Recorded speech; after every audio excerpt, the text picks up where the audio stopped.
Sur les terres de Champagne, ce petit matin de janvier ressemble à un départ au combat. C'est la Saint-Vincent, le patron des vignerons. 90 confréries défilent dans les rues de Troyes pour défendre une certaine idée du vin, celle de la tradition nationale. Historiquement, le vin a toujours accompagné les Français. Donc il faudrait qu'on arrive à un moment donné à sortir de ces clichés un petit peu réducteurs en disant que le vin, ça peut amener du désordre. Le vin, ça fait partie du patrimoine culturel français et il faut le favoriser. Ça a toujours une place à part. Il y a toujours une place, mais il faut la défendre. Depuis 8 ans, la consommation de champagne baisse régulièrement en France et ça inquiète les viticulteurs. Heureusement, 2018 s'annonce comme un très bon cru, une année millésimée. Alors le vin vaut bien une messe.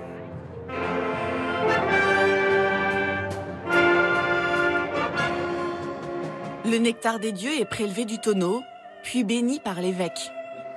Pour la gloire de Dieu et le salut du monde. Ceci est la coupe de mon sang. Des prières pour soutenir la filière, reprises en chœur par le pouvoir. Au Sénat, le Premier ministre lui déclare sa flamme. J'aime le vin. Le président de la République en boirait à tous les repas. Moi, j'en prends le midi et le soir. Quant au ministre de l'Agriculture, il en fait une exception. Je ne crois pas que le vin soit un alcool comme les autres. Seul son de cloche discordant, la ministre de la Santé. On laisse penser à la population française que le vin rapporterait des bienfaits que ne font pas les autres alcools, c'est faux. Alors la France a-t-elle un problème avec le vin? Nos politiques préfèrent-ils soutenir la filière plutôt que la lutte contre l'alcoolisme? Côté business, le vin, c'est 20 milliards d'euros de chiffre d'affaires par an. Deuxième marché à l'export après les avions. Je suis vraiment désolé.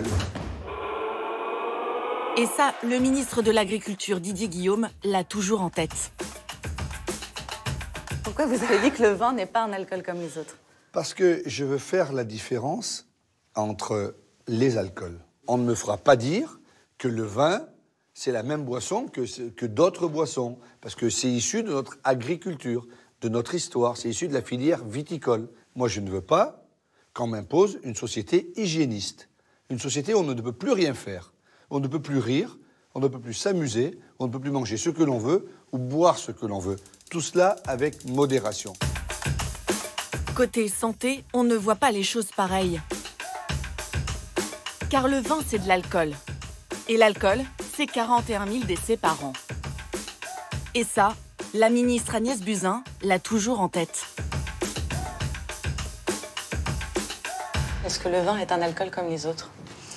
La molécule d'alcool contenue dans le vin est la même que celle qui est contenue dans tous les alcools. Qu'est-ce que vous pensez quand le ministre de l'Agriculture dit que le vin n'est pas un alcool comme les autres?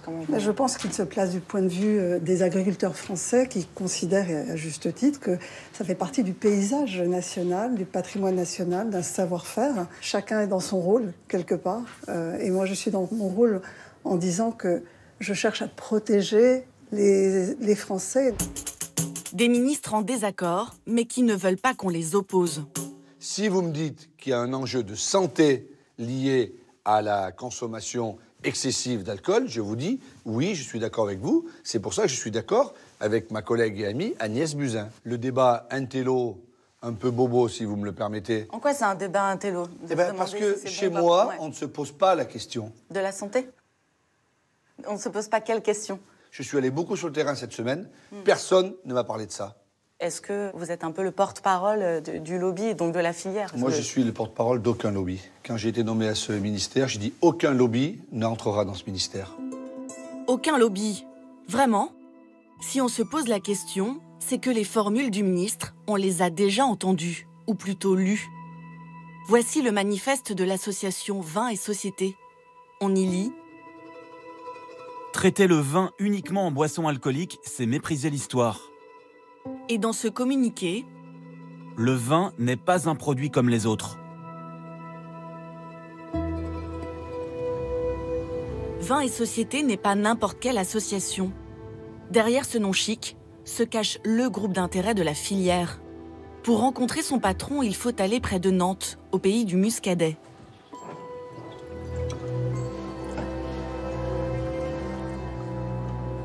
Joël Forgeau est en pleine séance de dégustation. Le lobby du vin représente 500 000 emplois pour un budget annuel d'1,5 million d'euros. On va couper ici, on va couper ici et on va garder celle-ci que j'ai enroulée comme ça. Loin du cliché du lobbyiste en costard-cravate dans les couloirs de l'Assemblée, Joël Forgeau, c'est l'homme du terroir. Comment vous voyez cette image du lobbyiste, par exemple, qu'on a? Le rôle de Vin et Société est de faire entendre les demandes de la filière vitivinicole auprès du gouvernement, auprès des parlementaires. Si la question est celle-ci par rapport au lobby, oui, Vin et Société fait du lobby. Vin et Société a été créé il y a 24 ans. À l'époque, il fallait lutter contre l'ennemi, la loi Évin. Petit rappel. Écrite en 1990 par le ministre de la Santé Claude Évin, elle encadre la pub du tabac et de l'alcool. Mesdames et messieurs les députés, le projet de loi qui vous est aujourd'hui soumis implique des choix courageux. Au départ, la loi, c'est 0 pub à la télé, au cinéma, dans la presse jeunesse et sur les panneaux d'affichage. En 30 ans, la consommation de vin va baisser de 30%. Une catastrophe pour le lobby. Les vignerons et les publicitaires vont convaincre le législateur de détricoter ce texte. La pub pour l'alcool dans la rue est de nouveau autorisée. Elle devient possible sur Internet. En 2015, la filière viticole veut donner le coup de grâce. Faire revenir le vin à la télé à travers la promotion de l'œnotourisme. Joël Forgeau mène cette bataille avec son bras droit, Audrey Bourrelot, déléguée générale de Vin et Société, une stratège. Le duo doit contourner la ministre de la Santé Marisol Touraine, farouchement opposée à ce changement. Et pour cela, les lobbyistes vont utiliser certains députés, les membres du groupe d'études viticoles. Il y a eu des pressions, il y a eu...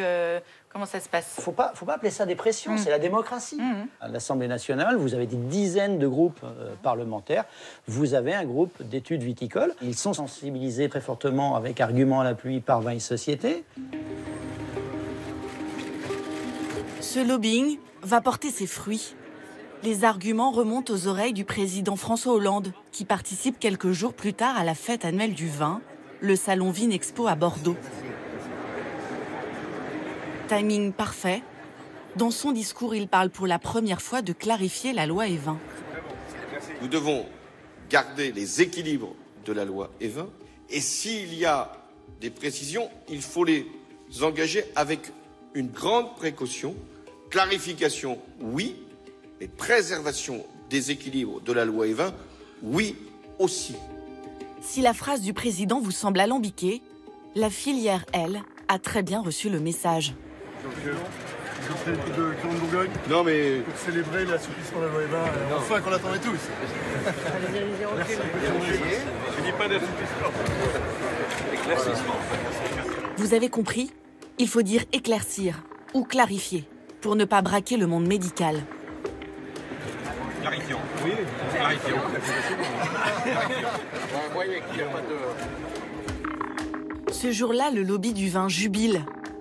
Et il va tout faire pour que les mots du président soient traduits dans la loi.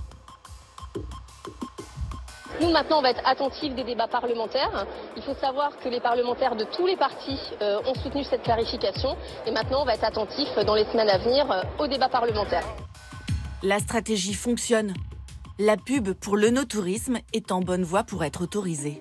Et le président Hollande, dans les jours qui suivent, je ne vais pas vous dire la date, mais dans les jours qui suivent, demande à son Premier ministre d'écrire l'amendement qui va être pris en l'état, qui va être voté. Le scrutin est ouvert. Le scrutin est clos. Pour 102, contre 29, l'article 4 ter est adopté. Majorité écrasante. Près de la moitié des votes viennent des députés du fameux groupe d'études viticoles. Un désaveu pour Marisol Touraine Et une victoire éclatante pour la filière. Elle peut enfin faire de la pub pour ses vignobles à la télé. Résultat, ce programme court. 1 minute un vignoble est diffusé depuis 2017 sur France Télévisions. Pierre-Jean, nous sommes à Saumur. Vous qui êtes vigneron, négociant, un tel cadre, c'est une chance. Cette région, en fait, elle a le pouvoir d'émerveiller. Émerveiller par la qualité de ses terroirs, une route des vins qui est la plus longue de France. Les vignerons du Val-de-Loire cultivent ce patrimoine exceptionnel qui fait leur joie et leur fierté. Ces spots, produits par Vins et Société, célèbrent les paysages viticoles.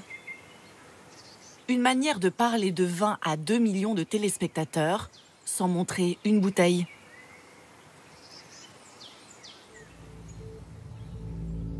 On a retrouvé Claude Évin, l'homme qui a donné son nom à cette loi emblématique. Retiré de la vie politique, il est avocat à Paris. Là-dessus, vous avez l'impression que votre loi a encore un sens ou que ça a été sur l'aspect, alors, vidé. ne résumez pas, non. Sur l'aspect publicité, je pense effectivement qu'aujourd'hui, la loi ne correspond plus du tout à ce qu'elle a été en 91. L'esprit initial, Le cadre législatif autorise n'importe quoi. Un Claude Évin désabusé. Et ça ne va pas s'arranger. Le nouveau président Emmanuel Macron va lui aussi dans le sens de la filière. Il y a un an, lors d'une réception à l'Élysée, il prend un engagement devant un viticulteur inquiet. Je peux vous dire très clairement, il n'y aura pas de durcissement de la loi Évin, on n'a pas besoin de ça. S'il y a des jeunes, qui se saoulent, etc., ils ne se saoulent pas au vin français. Il faut qu'on arrête d'emmerder les Français avec ces choses. Il faut qu'on arrête d'emmerder les Français. Des mots qui font bondir l'ancien ministre de la Santé. Il ne s'agit pas d'emmerder les gens, il s'agit de créer un environnement qui n'incite pas à la consommation. Je veux dire, les gens sont beaucoup plus emmerdés quand ils ont un cancer lié à une consommation excessive d'alcool que parce qu'on a réglementé la publicité. Il faut qu'on arrête d'emmerder les Français. Ça nous rappelle une autre formule. Ce qui va vraiment saouler les Français. C'était l'un des slogans d'Audrey Bourrelot, la stratège de Vins et Société, il y a 5 ans. Elle avait même été récompensée pour cette campagne de com'. Et puis c'était un clin d'œil aussi au mot saoulé qui était de dire, franchement, toutes ces mesures d'interdit, de contraintes ne vont pas régler les vrais problèmes, que sont l'alcoolisme, les enjeux de santé publique. Elles risquent vraiment de saouler les Français. Alors coïncidence ? Peut-être pas. Regardez qui se trouve derrière le président quand il rencontre le viticulteur. Audrey Bourrelot. Elle est devenue conseillère agriculture à l'Élysée. En 2017, elle a quitté Vins et Société pour rejoindre Emmanuel Macron en campagne. Moi, je tire mon chapeau à Madame Bourrelot parce qu'elle a fait le job du début jusqu'à la fin. Et pour faire dire une bêtise aussi importante à Emmanuel Macron sur « on va pas emmerder les Français », c'est extraordinaire. Le docteur Philippe Battel est un ponte de la lutte contre l'alcoolisme. Pour lui, la petite phrase du président est impardonnable. Oui, en effet. Emmerdons pas les Français avec un produit qui coûte 17,6 milliards d'euros à la nation et qui en tue 49 000. Et ça, c'est vraiment la faute morale. La faute morale. Comment une ex-lobbyiste peut-elle murmurer à l'oreille du président ? Comme tous les conseillers, elle ne répond pas aux journalistes. C'est le service de presse qui nous rappelle. En ce qui concerne les questions que vous posez sur le conflit d'intérêts, effectivement, qui pourrait exister entre son poste de conseillère et son ancien poste au sein de Vins et Société. Donc moi, j'ai un certain nombre effectivement d'éléments à vous apporter. Elle nous apprend que la Haute Autorité pour la transparence de la vie publique a fait une recommandation. La Haute Autorité a recommandé à Madame Bourrelot de faire un déport pour ce qui concerne Vins et Société. Et concrètement, en fait, ça se traduit par l'absence d'interférence de Madame Bourrelot dans toute décision qui concerne l'association. Un déport, cela signifie que la conseillère agriculture ne doit pas se mêler des affaires de son ancien employeur, ni le voir en tête-à-tête. Au siège de Vins et Société, dans le 2e arrondissement de Paris, nous rencontrons la successeure d'Audrey Bourrelot. Bonjour. Christelle Leprel est déléguée générale. Alors l'équipe C'est une petite équipe féminine avec une stagiaire, Alice, Laura Daillé, Stéphanie Piot, qui est en charge des affaires institutionnelles. Est-ce que ça vous aide d'avoir l'ancienne représentante de la filière à l'Élysée ? Alors, Vin et Société a rencontré la conseillère du président de la République à une reprise. C'est une réunion qui s'est tenue en présence de Marie Fontanelle, qui est la conseillère santé du président de la République. Donc, je crois que ça nous donne aucun passe-droit, ni aucun avantage. Assouplissement de la loi Evin, une ancienne responsable à l'Élysée, le lobby n'a cessé de marquer des points. Chercheur ou laborantin, aussi tonnelier, on le disait tout à l'heure. Aujourd'hui, l'objectif de Christelle Leprel, c'est d'entrer dans le cartable des enfants, sous forme de petits guides pour les éduquer à la culture de la vigne. Vous savez, les enfants, ils vivent pas dans des bocaux comme des cornichons, hein. Quand ils sont dans un territoire viticole, ils demandent mais qu'est-ce que c'est que ça ? Qu'est-ce que c'est cette vigne ? Ou alors même qu'est-ce que c'est que cette bouteille ? Donc en fait, c'est un outil de débat qui puisse être en classe ou qui puisse être dans la famille. Christelle Leprel reprend en fait l'idée d'Audrey Bourroulot, du temps où elle était lobbyiste. Elle faisait tout pour que les bibliothèques scolaires accueillent dans leurs rayons des publications sur le vin. Elle a raconté comment elle s'y était prise lors d'une conférence à la Cité du Vin à Bordeaux, et c'est assez cash.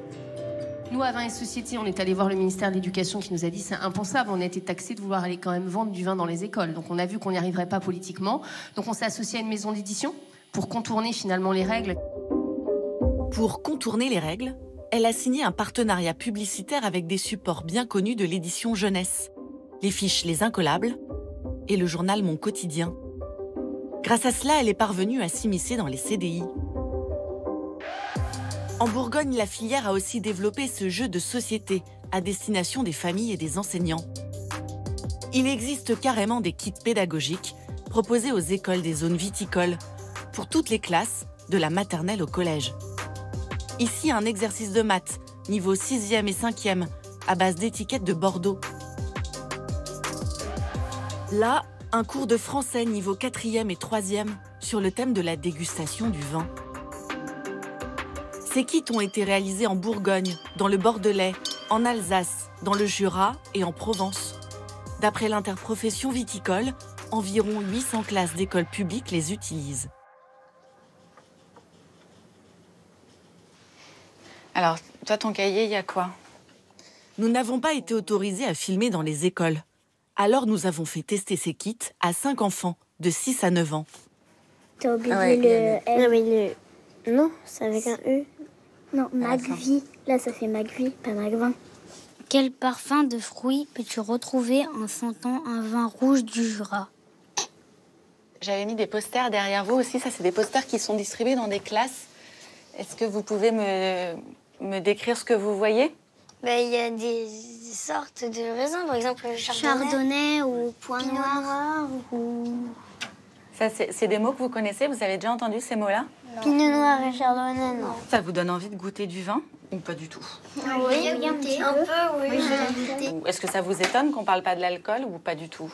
Ça m'étonne un peu, parce qu'on est des enfants et du coup, ils ont fait exprès de pas marquer parce que on est des enfants et surtout le plus intéressant c'est comment est le raisin et comment on le fabrique et pas de dire ah tiens il y a de l'alcool là-dedans.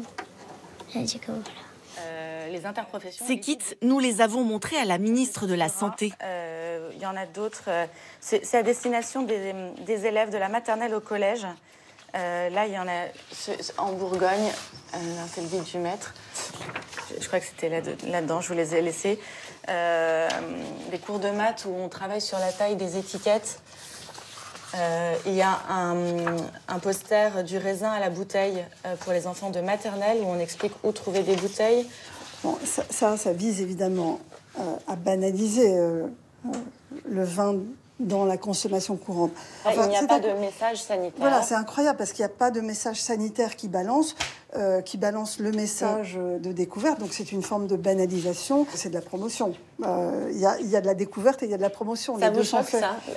Oui, bien sûr que ça me choque, mais je souhaite en discuter avec Jean-Michel Blanquer parce que là encore, on peut trouver un terrain de crête, une ligne de crête entre la découverte d'un patrimoine local. Et de facto, c'est normal que les enseignants le fassent. Par contre, une politique très rigoureuse d'information sur les risques et les risques sanitaires, et ça n'y est pas visiblement.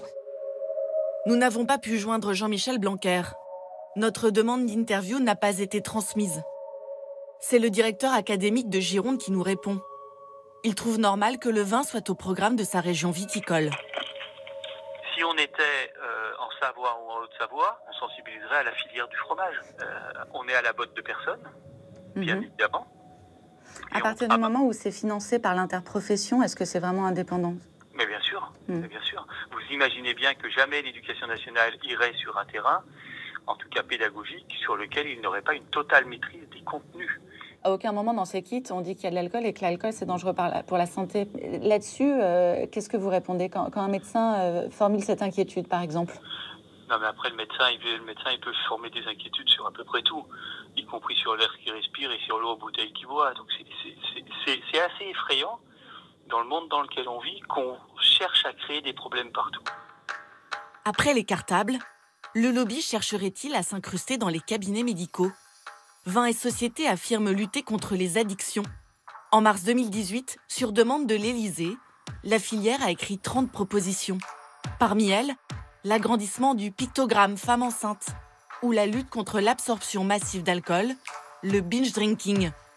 Alors, ce qui est vraiment intéressant, c'est qu'ils sont tellement prévisibles. On leur reproche beaucoup de ne pas se préoccuper de la santé publique. Là, ils font leur c'est un faunet absolument remarquable. Non mais attendez, ils font des propositions de choses qui existent déjà. C'est extraordinaire. C'est ce que font les politiques en permanence. Ils vous proposent des choses qui existent déjà. Le logo, c'est fait. Les campagnes sur les jeunes binge drinking, c'est fait. Le binge drinking, il est en train de reculer.